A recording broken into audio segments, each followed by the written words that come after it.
With its popularity having skyrocketed over the past few years, TikTok has become home to some of the best videos online. Unfortunately, creators can sometimes find themselves locked into a certain type of post.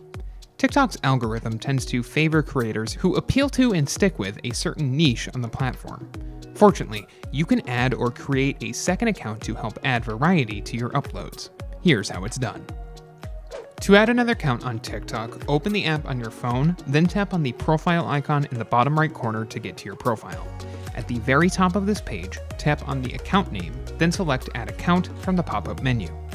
You can choose to create another account for TikTok or log into an existing account using the options available on this display. Once you have access to your second account, you can switch between the two by visiting your profile and tapping on the current account's name at the very top, then tapping on the account you want to switch into. You can also get to this menu by tapping on the triple dotted icon in the top right of your profile, scrolling to the bottom and tapping on Switch Account.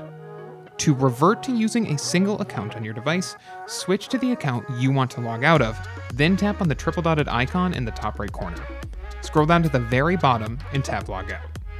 Note that while you can manage multiple accounts from a single device, your account may be flagged as a business account by TikTok's algorithm, which could impact your view count in the future. If you like this guide, make sure you subscribe for all sorts of videos covering TikTok and other technology. And don't forget to check out one of these videos we think you might enjoy.